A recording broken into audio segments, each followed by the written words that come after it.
Before delving into anything else, I want to shed light on my relationship with my sister. There's an age gap of 11 years between us. I'm currently 36, while she turned 25 this year. Her arrival wasn't exactly planned, much like mine.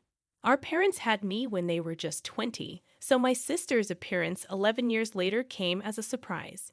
Being the youngest in the family, she was indulged and pampered excessively during her childhood. Despite our age difference, I never harbored any jealousy towards her. In fact, I often spoiled her myself. Both my parents and I are dentists by profession, a path I chose out of genuine interest.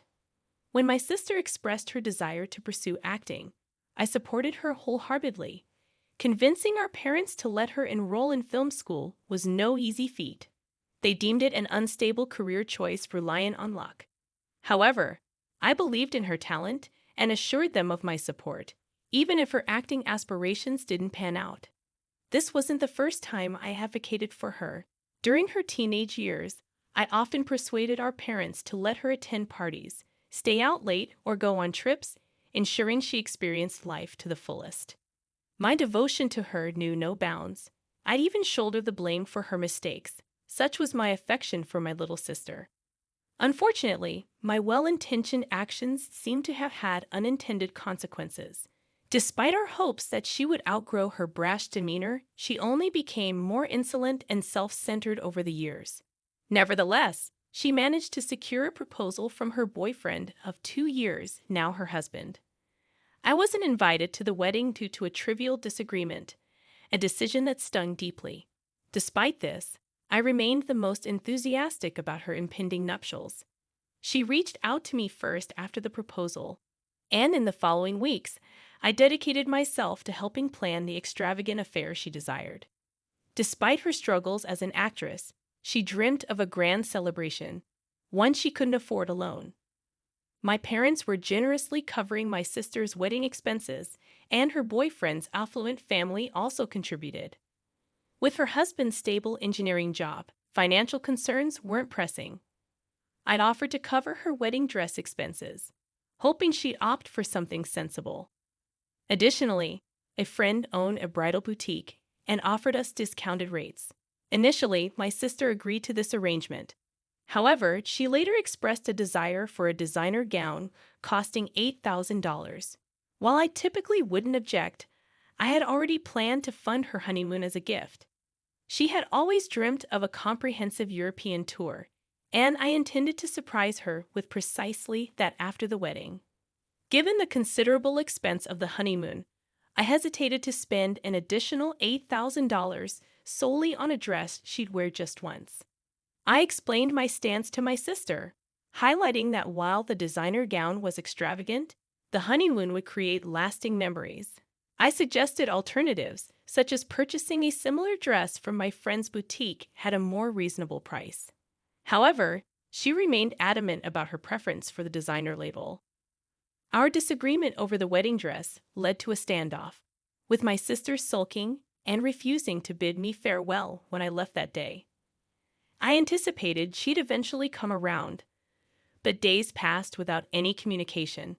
Though I had initially intended to surprise her with the details of her dream honeymoon, her prolonged silence prompted me to consider explaining my rationale for refusing the extravagant dress. After nearly a week of silence, I contemplated reaching out, but before I could, she called me. I expected an apology for her immature behavior, but instead, she launched into accusations, questioning why I was being cheap. Her words cut deep, particularly her jab about my lack of a family. It struck a nerve because my decision to remain single and childless was a deliberate one, and her insensitivity stung, especially coming from my own sister. Her disregard for my feelings, despite knowing how sensitive I am about this topic, left me feeling hurt and betrayed. It seemed she was intentionally trying to provoke me. I found myself deeply offended by my sister's sudden change in attitude. This side of her, typically reserved for those she dislikes, had never been directed at me before. The shock of her demeanor shift caught me off guard, especially considering I had never denied her anything before. It was a complete turnaround simply because I refused to indulge her desire for an exorbitantly priced wedding gown. Expressing my displeasure, I reminded her that her disrespectful behavior was unwarranted, particularly since I was footing the bill for her dress. In response, she belittled my life choices, insinuating that buying things for her wedding was my attempt to fill my empty existence.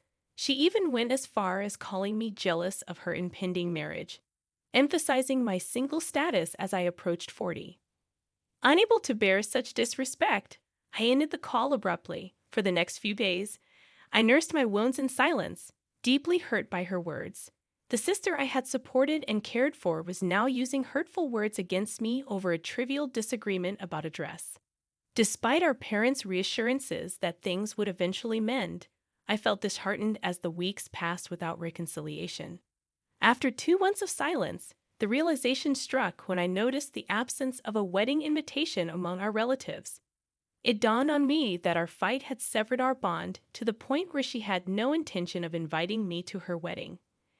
I took the situation to heart, feeling deeply hurt by my sister's actions. Despite always going the extra mile to make her happy, I found myself treated with disrespect. Even for her wedding, I was prepared to spare no expense, intending to sponsor the honeymoon of her dreams. However, upon realizing I hadn't received an invitation to her wedding, I grappled with disappointment for some time.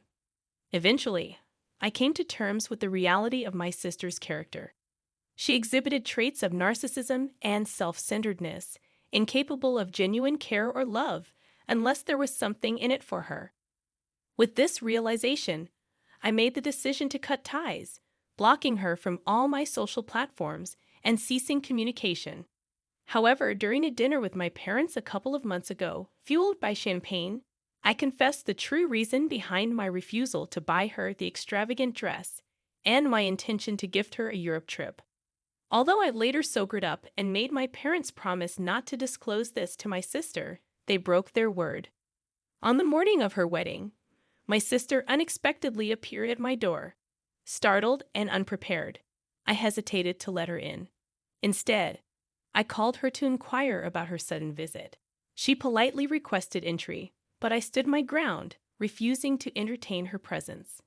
Despite her attempts to reconcile, I couldn't overlook the disrespect she had shown me. Her sudden change of heart puzzled me, leading me to suspect our mother had divulged the details of the original gift I had planned for her. Confirming my suspicions, she admitted to knowing about my intended surprise, expressing remorse for her past behavior and extending an invitation to her wedding as a gesture of reconciliation.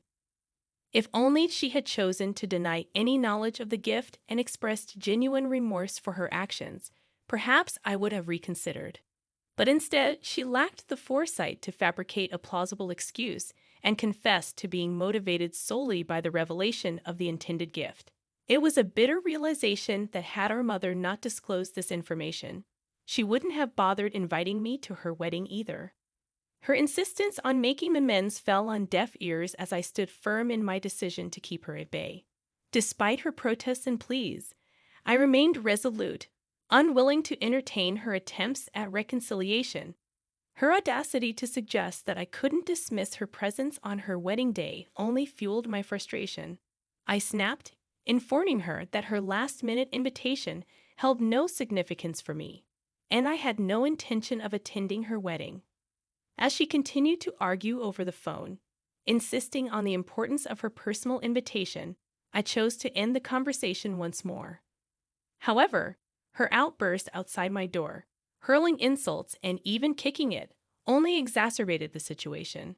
Though tempted to involve the authorities, the early hour and my grogginess dissuaded me, opting instead to return to sleep and address the matter with my mother later. It was a struggle to shake off the lingering upset as I tried to drift back into sleep. Finally, succumbing to exhaustion, I managed to doze off, only to be jolted awake by the incessant buzzing of my phone. Groggily, I answered the call from an unfamiliar number, thinking it might be work-related. To my dismay, it was my sister's husband on the line. Without preamble, he launched into a tirade, joined by their friends, hurling insults and laughter my way. stunned by the onslaught. I could barely comprehend their words amidst the cacophony of abuse. After enduring the verbal assault for what felt like an eternity, I hung up in disbelief. Minutes later, I called my mother, seeking answers. She confessed to revealing the details of the intended honeymoon to my sister the evening before the wedding, hoping it would prompt her to seek reconciliation. Regrettably, her actions backfired, and I found myself subjected to further humiliation. My mother was unaware of the phone call, as she had been outside with her friends, taking photos. She expressed shock and remorse at their behavior, but I couldn't share her sentiment. This petty and spiteful display was characteristic of my sister, and I found myself seething with anger, not just towards her, but also towards my mother for her misguided intervention. For the next few hours, I stewed in my room, silently fuming and plotting my next move. Anger simmered within me, directed not just at my sister, but at my mother as well. Despite my mother's well-meaning intentions, I couldn't shake off the feeling of betrayal and humiliation. However, I recognized her genuine desire to mend things, and in time, I forgave her. Yet, my sister's behavior demanded a response. Resorting to legal action seemed futile and would only cast me as the villain. Instead, I decided to take matters into my own hands. Channeling my frustration and spite, I impulsively booked tickets for a European adventure, inviting a friend to join me. It wasn't solely an act of retaliation, but also a personal endeavor to inject some excitement into my life. I had always played it safe, shying away from spontaneity, but this trip was a departure from that pattern. As my friend and I embarked on our journey, I documented our experiences on social media, fully aware that word would eventually reach my sister. Purposefully keeping mutual connections intact, I ensured she would learn of my exploits. True to expectation, news of my travels reached her, leaving her devastated. While my actions achieved the desired effect, eliciting remorse from my sister, I couldn't ignore the backlash from others. My mother, in particular, admonished me for being petty and failing to consider the significant age gap between us before proceeding with my plan. Her words struck a chord, and I couldn't shake the feeling of regret. Despite my sister's remorse and the sympathy from those around me, I couldn't escape the nagging guilt. As the dust settled, I found myself grappling with conflicting emotions, questioning the righteousness of my actions, and feeling remorseful for the pain I had caused. In hindsight, I realized that perhaps I had gone too far in seeking retribution, and I couldn't shake the feeling of being a jerk. Update 1. Firstly, I want to express my gratitude for all the supportive comments and reassurance. Your kindness truly means a lot to me, especially during this difficult time. Some of you have pointed out that I may have been foolish in my actions towards my sister, and I agree. I realize now that I went overboard in trying to please her and ended up spoiling her more than she deserved. I suppose I was somewhat of a pushover because I believed that family would never treat me poorly, but I've learned otherwise.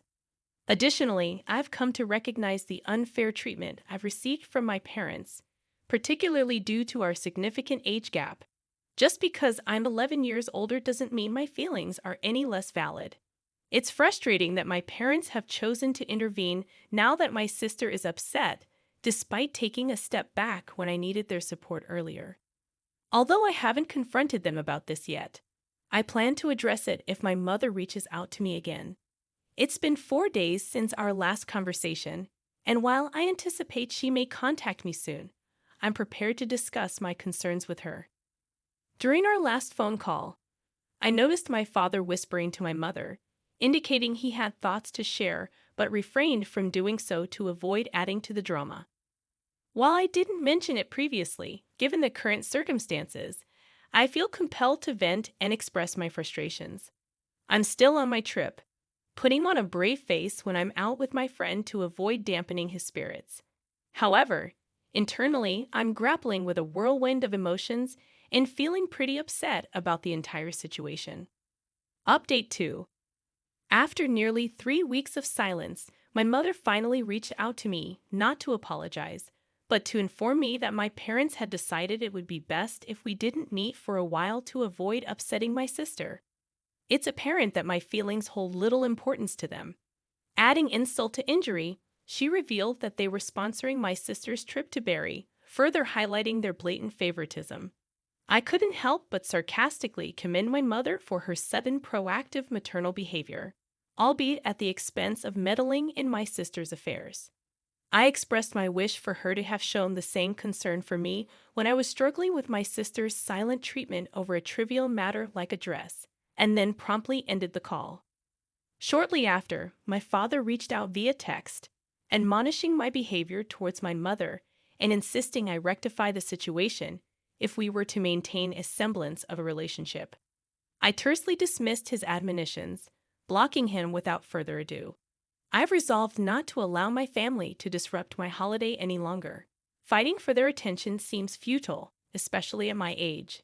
I refuse to be dragged into the high school-like drama orchestrated by my sister and enabled by my parents. Having invested a significant sum into this tour, I'm determined to make the most of it. While I hadn't confided in my friend about the familial turmoil until now, today I decided to open up to him. He reassured me that the issue lies not with me, but with my family's favoritism towards my sister. His words were a much-needed reality check, affirming that it's time for me to extricate myself from this toxic dynamic. For too long, I've harbored hope that my family would come around, but now I understand that's unlikely and I'm finally at peace with it. Update 3. I'm back from my European adventure after almost 6 weeks of exploring the streets of various countries. I don't want to come across as preachy, but this trip has truly transformed me and reshaped my outlook on life. I feel like a completely different person now, which is probably why I'm not bothered by the fact that my parents have disinherited me. It's okay. I have enough income to support myself. On a happier note, something unexpected happened during the trip. My friend, the one I traveled with, and I are now together. It happened about a week ago when we were sharing a bottle of wine. He confessed that he had feelings for me for quite some time, and to my surprise, I realized that I felt the same way. We've been friends for almost 8 years, and while I had harbored feelings for him, I was afraid to ruin our friendship by admitting them. But now we're together, and I couldn't be happier. Reflecting on everything that has happened, the drama with my sister, the fallout with my parents, it all seems insignificant now. This vacation was exactly what I needed for myself, regardless of any desire for revenge or validation from my family. I'm genuinely grateful for the experience and the newfound happiness it has brought me.